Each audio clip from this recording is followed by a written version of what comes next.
na se mra no obi onim ho no krɛ asɛm we ho no krɛ no ye na adwe so de no krɛ no besie dia media stations of Ghana ha mu nyina mo edin eye pani bi na police for kwabo na ba na nkama yi ne fie ma boy na busuafo ni sika enti ne mo ma ohiani nyasem a oni kamafo media stations of Ghana mu nyina mo edin wen kai modwuma because boy ni bi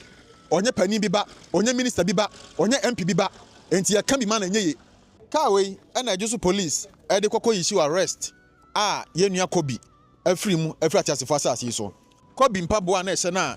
police for ndekwache no ni enche ye bia na police for ekoye arrest be okuro bia ye friend say onwe I stand to be corrected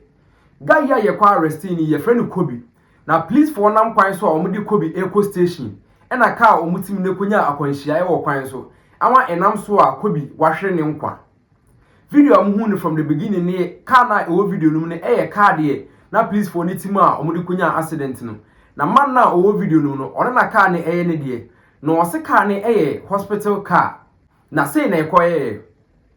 enche bia na police for ekọ okro bia ye friend say onwe so mo kwakoye arrest na de mo kwaye so mo kwakọ arrest guy ya ye friend Kobby ye say mami bia one Kobby mo ene timantem aba be police report say Kobby afa ne baba chesa akwa ne ye underage onduru 18 years e de na kwakọ hye ne dam ne bibia boys ye friend say camping akampi abaya yi woni dem for about 3 days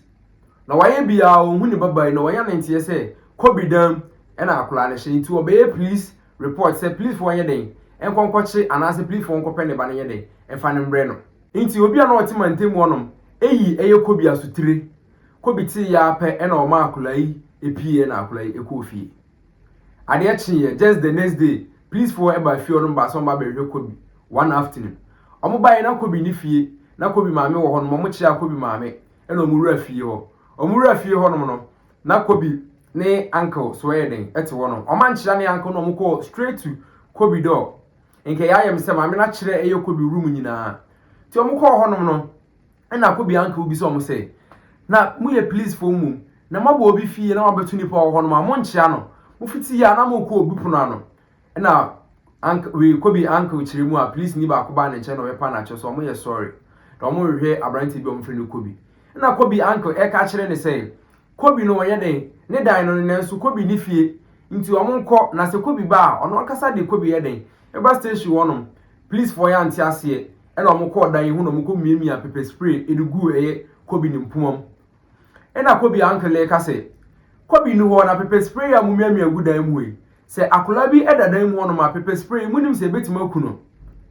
e se police for ya anti ase e de omo ya ne so omo ye na police ni ba akokra ka se akora da inside on ma na ko mu miamia pepper spray no gu wonom a enko bebo wa e ma Kobby uncle okra kire mu se pepper spray de ye de boy ho ban se wo nam na se obi e beto hye wo so a na o mi agu nipa na so e dia protect wo wanya kwan eden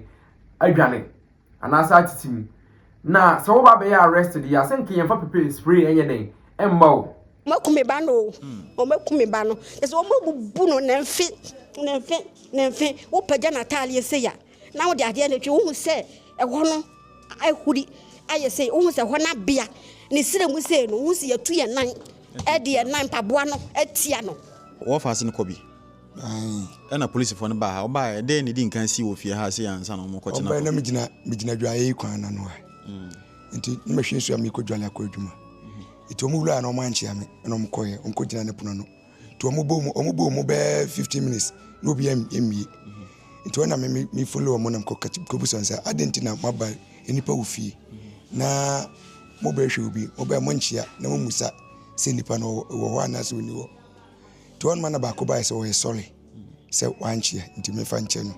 nti me guso amene ne kasa ne ba ko no free epoma na no bae no say Kobby dan ne den Kobby dan na anyway ene de plywood katawo na okay nti ofri on mo bae no say o obo mu awo mie eno yi pepper spray e free the bag no na bag kitwa bi san we pepper spray free mu no de man no ko no komia gu empoma no ewo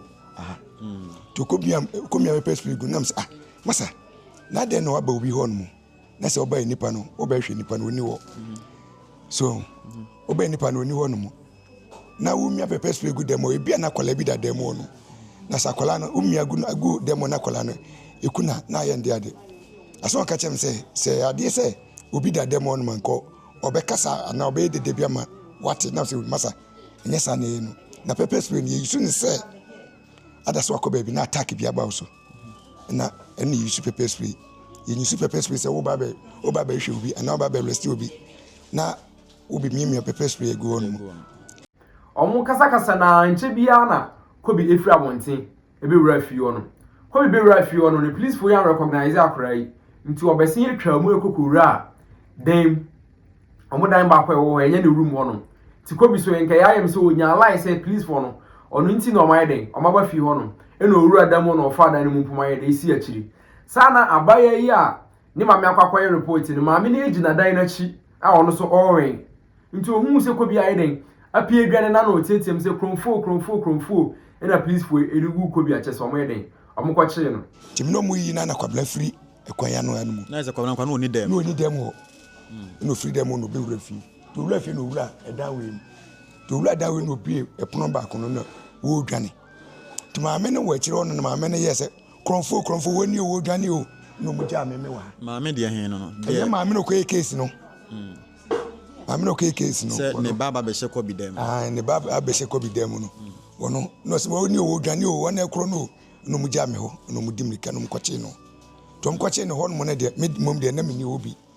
omu kwache Kobby no na ne uncle ni ho ni uncle na anya kwan anhu se omu che Kobby wa na se omu ye de omu che Kobby wa anum se do ati ya ne se omu che Kobby e de ne ye de eko police station e na o ye fast e na okodware ye e hyehyɛ no so ye de e to omu station wono onam kwan so a okɔ no ondu station kwan so ina ohu se car bi anya accident ina obisa se na yede na car wi abenya accident wa na omo chenum se car bi e na ba benya accident wa na car no na police for immunity e na one guy bi na accident ni si ye no mo pia afa car for ni ekɔ Kobby uncle de won hu se bia like police for ne nana no anase ne wo fa se na ba benya accident o kwan so nti otoa na kwantu so se woye den okwa edwo main station nti okọ PM e wo edwo so police station na chese Kobby da fom a e wo CID ni officer ontimi nya hwe obisa Kobby se Kobby de ba de na aye o Kobby se wo forma bomi pa mi ntimi kura nkasa obisa se Kobby ubetima didi Kobby se wontimi didi Kobby ubedi den Kobby se wontimi didi Kobby me tomot bre wa obetima no na CID ni ne ka se ebia mot de obetima no Kobby anka we pie koye no wanya motanto ne mu wanya lukozid e na otoba e na ode bre Kobby no kakra bi wontima nto aso anum bio e na wojai no timdwalu me shata de no mo de ne ko timi kokodru kwaso no na se omo ka no mo de ko no akonya accident na mse biso msa de no mse kabia benya accident wa na mtwem ko dwo timdu dwo so na ogo kana na nya accident wa na ye hwam na wo saka ni na ya police sa community no mo ya community police no community police fo mo ya community police mienu ana boy ba ko ka helik iti wono ya police for proper o iti on mo na omo ka se mimi di kan wo dwo so no mimi ko na se omo de naba no na omo de akọ sa omo charge office enje se ka ni nya accident ndi omo san eyi omo firi omo traka omo firi mu de omo traka fufuru okay ana ka na de omo ko nti mimi ko dru dwo so no mimi ko si yanimu nti omo so wula police station nti mimi fi chiro on mobile no me buy na se omo de na akọ charge office on mu nti mi ko dru on mu na me nua ne me office ne da form mi se kwabra adan osulmai omo abumi o omo abumi pa nti mi nya me ho hwe so na me say omo abo say no say omo abumi pa na mbuza say na obedidi no say aduane de wontimi ni na me say kokokoro ntimi no wo say da bi wontimi num koko na me say ne sanche de a me ntomoto bi mro na si ade ni ba na say moto de bia no betima num to na me pia ni mo no ma pe na me koto liquid na me de buy na me demand say kwablan jina num no ma metia no na num kakra o ma num bia ansa na de ma na me de man okay na me de man nti Kobby uncle ehwe conditional Kobby dem no e no start ye se ono mo ye den oni police for na ye banta say de ba de no mo de aye akola no o ma bo akola no meboa e na guy na oka ho e maame no guy a oyi ni mo oni police for e ba ya o ba arrest ye Kobby no ono o mo friend Eric o kire mi say dabi police for no kra de anka sa o kire mi say dabi o ma nye den o ma mfa mo san ka akora no na no no wotika no mu bi no mo bo bi amfa ne san ye den anka akora no no say ni anka on say so obi amfa ne nsa anka Kobby a den na Kobby oda fuma akasa mpo ntimi nkasa na akora mo be fa na no ho adin a wotimi tumiri kampo no den na sese akora no wontimi so no mpo ngina ne mpo aduane mpo so wontimi ndi akora yi da ho no akora yi sim abono mo so sim mbo no na Mr. Eric say da bi obi amfa ne nsa anka akora no nti Kobby anka any CID no mo hwe condition akora no no na CID ne say da bi o so mo de akora ne de ekọ hospital nti say Kobby anka enim ba bia ne insurance card wa onko no fa mra no onye den omo fa akora no ko hospital na impo so oba na so omuni ho no ma wa kire ne particular hospital a just government hospital ho na omo de akora ne beko ni say ebi no oba na sa akora ne ni station ho no ma ombra ho no be hwe akora na kire akora na omo de akora ne beko akopie me hospital ho no nti Kobby anka ebisa Kobby say he fa na insurance card ho e ma Kobby e kire no na osan ekọ back to onwe omufie ekokope Kobby insurance card na de back to the police station to be do station na chese o man fa akula na nkwa nkopiem government hospital o maja akula na ma de da wonum sa ti oba ne bufue yie se akula mo be fa na ne ho denden de na sisin akula no ofi moja impokasa mpo aye de ya akula yi ntimi ndidi no mo ye de na o ka cho mo se insurance card na okoy no wankwa nkohu o ka sa na bo police for no hu mo start pa na che so onja isa no fa insurance card ne mbra e na Kobby anka we ka edi insurance card na e buy e no mo fa Kobby de no kokopiem just government hospital boy na no okan wo mo no ya ono ma me ne de ni di na chi no wo na eche se o ma amo no okay no tika nu bi o ma amo no na me be ma nkasa asem no enipa no mobile se no yale da ho no ma tika mo be so na mo de na kwa na se mo be de na mo de na ko enti nipa no mapo no nti ma mo nkasa wo so o ma amo no na me se okay to on mo na me yes insurance no kwa ma hunu na insurance no shembutum na omo ye ya se da bi o de me se omo se me nyi insurance ne de enfa ma wo mo na me insurance ne ma wo ono me so mo de akora ne ko hospital to mo ko frɛ ka be si wo no no akora na ntimi anante the community police ni no wona pagya ne to ne nsa so no di ni sane steps no wona ne beto ka nu no me yese ya me foka na me se me de me mfonti me ma me kuma wona foka no na omo edene ko ye ne yesu e fa fom ni ko hospital hospital government hospital ejoso na mo di Kobby kopie mu ho no na Kobby chese jonso okra de Kobby nso ntimi ye de won jonso se anka me jonso na mo se Kobby jonso wo se anka mi ntimi jonso e ma doctors ni yo ma dwese nko mo de den omo de A2 e beto ne be mama na ye den ajonso afom e na Kobby anka se what akora mo be fa na ne ho dendende no e de na sesen de agese ye de tube eto ne be mama na watima ajonso ompene mo mo fa tube ento akora ne be mama na akora no onyare no mbe fa na ne ho ye den edin e na doctors for nature say okay amumfa ahoma bia anase tu bia ento ne be mam e na Kobby anka mo kopɛ plastic buy che se Kobby kakra bi na otimi ajonso ye omo se Kobby do betima ajonso na osen ya ne anka mitimi njonso bio te kodu won mo no na se se de akora ne si ye no na edin to hon mo de oxygen seed so to mo ye na sa se wo mo nyenya ne ho ayi ebi o ntini no ti wo mo ble pa ansa no mo nya ba bi kura de edru kura wo na ma ase wo ye ayi ti hon mo no ana mo se o se joso de no ne so ntimi nyonso na mo ye so mo de roba to ne kotim na mo se da bi enipa wo nyale de na de roba koto ne kotim sa ma na yi ti sante de ande anya adwuma so ana mo se ke sanete de na pe roba bi na de ko jiranti me ma mi wo na de roba ne ko jina won mo se wonyonso si trans na kula ni ntimi nyonso so ne ye ya nti nyonso ba kakra bi na se ntimi mabim na mso kwa branti ntimi nyonso bi o se da bi ohwa akula no mabu na titia na ya se pe ni anka ne maame de o mo ka sisi ni chese akula ne ye boni titia na ya se ni nyina aka on bi ntini na akula no ntimi ye den ntimi enjo nso no nti Kobby anka eja maame no ene Kobby e wo hospital mu no chese na ade santi no so wakwa yipinyi no so okono de okohwefie no later ena Kobby maame ebo friend ebo na mane say Kobby aiden afrim na Kobby afrim no doctors for exam akra no hospital mo hwe na akla na ne ho ade da mark yesi akra na abonyu nyina abu agunu mu aw bone benku ama yesi akla no ne mfi nyina mark boot na si nyina mark boot che say nkofo bi na ahye da yeden abu na titia na ya se titia na mfi ama chese nam so ama akura ya den ahwere ne nkwa nti Kobby maame ne anka omo de omo esan kodan please for kuro ya so omo ye de omo mboa no na so that justice will be served. Police penyini or Ejusu police station chiremu say, guys ya mema mienu omukwa arrest Kobby. Omunye police for ankasa. Omunye community police. Na mra emma ho kwan say community police ubetima akọ no akwa arrest obi. Answer na community police ubetima akwa arrest obi no. This a police ni ankasa ye den. Eka ho bi. Na makwa arrest nipa no. Omo mko arrest no na omo ya officer. Dabi. Omo community policing assistants. Okay. Ana omo ye mienu. That's omo officers. Tie. No premier mienu ni ye chise ye mu no say ka we community police assistant na o arrest and say any operation. Ya no or say police ni account. Okay.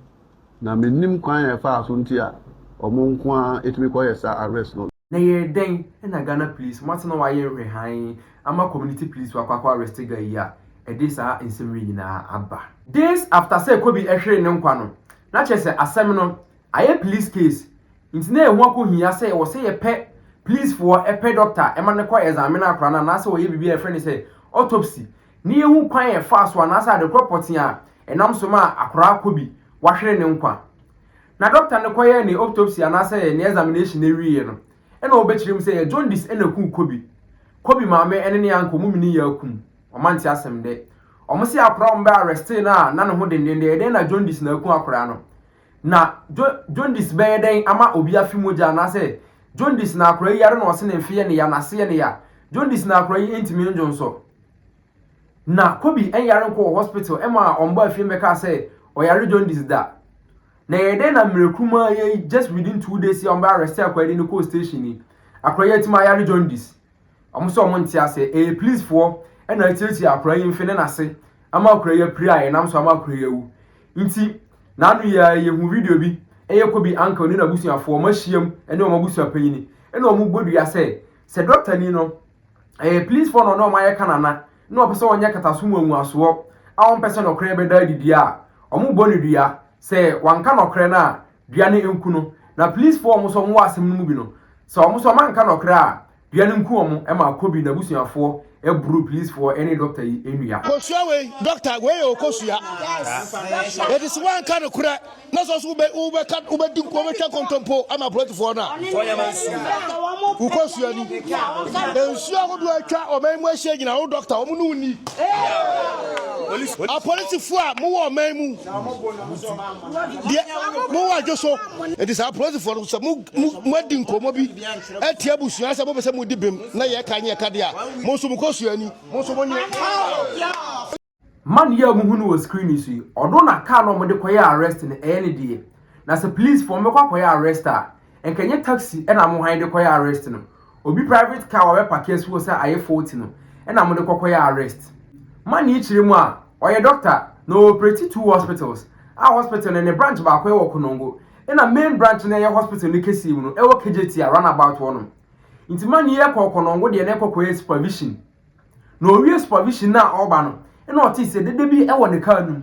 na oye experienced driver a on pese car no de kwa kunya kwanhia nti opake car no at the nearest filling station na de wo ma a ye kwan filling station no ko hu management a ye wo filling station mo kire mu se so mo be ma no ho kwan ama na pake car na si o mo filling station wonum de a just o de safone eja a security a o den o duty man yi ti ase e na o de safone e share security ne nsa e na opake car no ye den o free mu e ba be pie mu e wo den KJT a hospital honum na the next day and Osman the chief driver say onko fa car yimbra na mo fa yinka o fa car yi de enko hu mechanic na ohwe car no the chief driver na ekokoduru honum a wan hu car yi na friend the boss say boss me ba police station car na yensi worumo nti boss luckily doctor ni police way security officer na sorry no wo duty ne number and our friend say Charlie meka no masoma me chief driver so mra me fa car no mra na oba ya wo se car ni ho eno no so be chirim se ono anwumre na ye ne duty na expire nti guy bi a ye friend Samuel Duku a wo ye former community police ono na beje ni nti ono na ode safo na ja no nti ono na behu den car na chira kwan security officer ye ede Samuel Duku former we community police yi ne number ede ma doctor ni chief driver no ofre guy no bisa ne se me boss me mra me fa ne car sisi ne se car na safo no wo ne wo ba ya car ni wonti car no wen e na o kire mu say e ya ampa car ne de won ho na o ejuse police station nti chief driver ye den embra ho no na se mra no obi onim ho no krɛ asɛm we ho no krɛ no ye na adwe so de no krɛ no besie dia media stations o Ghana ha munyina mo edin eye pani bi na police fo kwabo na ba na nkama yi ni fie ma boy na busuafo ni sika enti ne mo ma ohia ni nyasɛm a oni kamafo media stations o Ghana munyina mo edin wen kai modwuma because boy ni bi onye pani bi ba onye minister bi ba onye MP bi ba enti ya kan bi ma na nyeye car we na ejusu police e de kokko issue arrest yenua Kobby afiri mu afiri atiasefo asase so Kobby mpaboa na ehye na police fo ndekọ chi no ni ne mpaboa na ehye no e de sugu car ni mu amena okasa yi ne mpaboa enie car na omode kokọ arrest nso so ni car we nya accident yenua Kobby kasa na ne bo obowa ni moje ba ne ade nyina no car we enie community police fo na de car no kokọ arrest ni doc pacho bia bokọ de pacho branim kakra me pacho car ni me car no na ona ade ma police fo so man ko arrest na me pacho debi enyame na me de ma no de ye nyina ne se doctor pacho branim na me wo hospital ba ko kono eye hospital ankasa aya ye hwe nipa ye operation ye bibibia na hospital no emu ba ko kono ana kese ankasa otumfo run about kejitia okay nti me kono ko supervision na me ba nti me ba no eye Easter Monday no enwumre be 4:30 na me hu se me back time de kitua bi wom na nam se me dwumadi me de ye hef no me pese car problem me de be move enti me imagine say me de car no be see me wura Kwan filling station ana me seek permission from the management ana mo ma me kwase me park car no ho okay na mo hye ne se me park car no ho a me fa key no ma security a o duty no enti me de key no enso ema security o duty anti according to security o duty no so point no ana de oba ebe hyemu anwumre no ono so odi key ni ma no se bi ade chi ne e ba after the dear chi Tuesday 7th anopa me suma me chief driver onie me chief driver bra me chief driver say onko fa me car ne mra okay na me sumi wo adwuma mu ana me chief driver frame say okoduru ho no car no eni ho na me say enti de ba ne say me chief driver fresh security na nkasa ye de kini man no ana security ne ka che ne say no boy ba ko ye frede samodiko mre twam na oye community police ewo edweso nice or former community police me pachoane ono na ode man no nti wo susu se ye hu ka ne dia ye nti ode ne number ma me driver yi na me driver fresh samodiko ho na samodiko ka che me driver ne se omra edweso police station ho ampa okoye no ni police folk obi wo ho me chief driver toto na no ano na che se boy no de car no akwakonya accident okay ya o pakisi filling station me pachoane one fan ko si police station enye police for na chill debi na boy ne de car na konya accident the me chief driver kan say a police for na panic chow say ompa me chow and all say ai na dwuma mu car de e be de na watimi apa me chow if you say ya dwuma mu car hospital car de ya dwuma me bre and already asem o mo ka che ne de nya de obetumi enti e ba sa na me simi wadwuma mu na me de ade me ye bia ana me chata car e ko duru Edwiso police station ampa me call ye no na police station me ko duru ha na station officer no a friend me call the office only 2 other police officers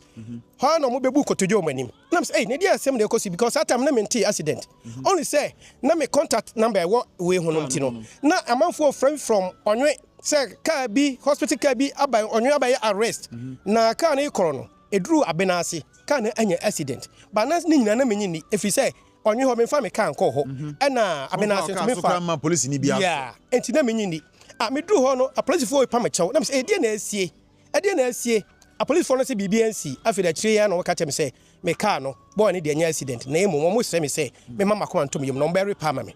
na me say e company car entimi nyina ho say on bury pa ma me entimi de sa de o mo ma menye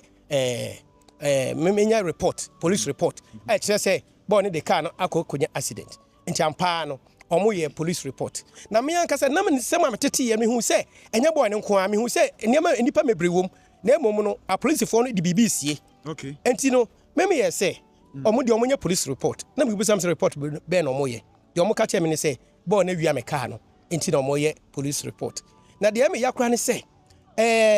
omo say omo ye police report no ewie no ye court Friday ukuara pepepepe any 5 days e call Friday Wednesday no omo say boy no ya je no ye nka mo mani impo busumi nsia na me hwɛ se ne ne masi kro court ho no na me hu se kataso bo mo so bebre wom afenso no kra na me hu ye so odi ne mo court no and edi na dodo say ansa na judgment eba only 5 days ma mo nkro ma anya hwe only 5 days prosecutor me masem abano wa musa me hwe chese eno ase me chief driver kro anu masem o mo ntro no ono kro na ebeka tem se me kan no ohu o mo se o mo ntro eti de me hu ye ne se a police for no e kata ne mebre so na so na me kan se manya intelligence report se me number egu hu nti no nipa mebre wo onwe afreme nipa mebre so abenase afreme se me hospital car no abebeche boy bi I friend Kobby awo onwe ana no achi car no so akonya accident e wa benasi. So doc now no makodru court no dey na si court wo te kodu court no ana me hu say eno kwa court no ka che me say efiada ko Friday to mo ka che say ne na otwe ene ye beba ye court afa die Wednesday anopa me ba wo ya Santos Secondary School ti me ko ho anopa 7 o'clock me ho ya Santos no see din frame say na ne no mo ko court no mo ka che me say Friday na se mo e die ene ase mo de minim ene mesremo ene se saade amode meba ena nti hono na me chata ka free asanto abu atano so ana me saade ko do nyina nti ene no kra me koye no na afi na asem no ebeba so te be hono me de bo ni bebe gina adakam na emomum ni be gina adakam no prosecutor ne nsem o kan nyina no metumi yansisi so bo ne nsem o kan nyina yansisi so do na me ni hu kwan se me kasa bi de if you say case of this nature no a republic versus the person enti aba asa no na mu sense mu kan nyansisi so enti judge ne de me hu se ka judge ne man bosumi nsia enti me pagya me sa chei ana judge ne pagya nani ana se abrante de ba asem ana me ka masem nyina se my lord aya me car ana omodi konya accident na nya car bia kwa aya hospital registered car blended car hospital ni din go ho contact nyina go ho enu nti na me workout ha na nsem o kan nyina no se oni maka se okoye car na mame ni nyina bia nu aye no kre na car no kra so si wa onyeye enti o kan se wakoye car no ana se oni maka bibi se okoye car no enye no kre ho na judge ni si ni trase ana se no ene sa de obema boy ni 2 years after die o man 2 years we pay police for say ne be se kofa o car na ase tantantan kofa enti enu kra na sa ya me ya se na me car me manya information say a police for ane abrantie ya owi amikai ane de kai akoye arrest no ane police force me confirm me car ane yes ha dia na person say jail boy into car na say be fa wa de koye me pacho ane sana police for catch me ti me hu na boys are police for community police from the car no me do say dia me no omo frame no omo tell me say boy no ane 2 other community police are kuta handcuff na handcuff nso no menim say police mfo nko na kuta anti community police enti me kuta anti me dey me say aya police for enti me pese me bo community police kura and boy no so ye former aya onye adwuma onye community onye police officer say no de omu jailing no former community police no mu jailing no me pacho ani but the one now current community police now can on the omu jailing on the no a menim say omo kan boy no omo koy arrest no de omo nyom de ho asi omo nyina omo up to now omo nyina me the letter called pips say enkrofo no a omoka boy no ho koy arrest 2 people no omoka ho no omonyi omomra na no me call pips no kranyam yenim still no investigation course nti ho de me pese meka ne kese asem omoka anya me de na so still me mani hwe se ba se omo anya ne fata ba bibia se me de me fi se me de kro no me de beko sa ne etie me de menti ase ne se nipa miensa na akwakoye arrest now no ye de ba ko pena ko gina court ajeli no be mienu na aka no ma fanfa pips for anka bibia ancho se mienu no omo ho ana so omo adwane ana so mai bibi no a me call pips for che me say omo hwehwe mu no omo hu se boy na okoye community police say o kan ho se okoye arrest no omo ko juice police boy na dwane ana me ka cho omo se de omo kan agrobi no mudi enti fa me ka se ni breso pa me se agrobi no mudi efi se dwumadi omo de ya de ama omo se no o ese omo sum oman no krem enti se one de tosumi se oman fa no kra na dia me emele bia ba bia se me de omo ko bia wo mlem no even international court kra me de omo beko efi se eno kra no omo pese be da dia me de me kan we se ekire omo se omo man no kra ni na di akire na afi de omo se me buafu no me lawyer buy na afi de omo kan asem kire be se me san koye another petition na omo ekoso ahwehwem ama no kra na di sa na omo ka kire me Kobby mpabu akra ne da so yede ewu kai mi Kobby abusuafo kire mu a Kobby ne ya abusua krache ono nko a na ya krache ne owu abusua mu na abusua no mu nkratasem bia Kobby ne yede isi mama abusua ahwere ne krache ba ko pa awede waka abusua yi na mmrampo mma ho kwan say please ni ukọ arrest obi a nipa na di boni a bono na tietia na yasna iden na kuno sempo senka Kobby wakuni pampo a mmra mma ho kwan say muso mo na mo yede mu kuno police station amode ne beko ne ye de na court se court bua ne kunfu a ansa ne yakuno se court am bua ne kunfu na so otwa mfie ma ne so nkonkotwa wa afie ase a ya mo na akokotwa munni ho kwan bia se mo bebo abrantie na maide makuno so mo de mmra hye mu nsam akakabensem abo abrantie ama yesi abrantie ayede ahwere ne nkwa se mbo ye de ama abrantie abusua sa ensa aka o mo de hye ana se mbo ye de ama abusua krache asan aba nkom Ghana Police IGP mo ya adwuma yie pa say my mama mo ayi da akronfo ne awudi fo mo mayi na mo chichom asemi mo mfa mo na yisi fo mo na mo hwe na mo nka asemi ehanum exact for life amakra so ayi exact for you subscribe to my YouTube channel na click on all notifications say the be a posting video a on sabeka into one subscribe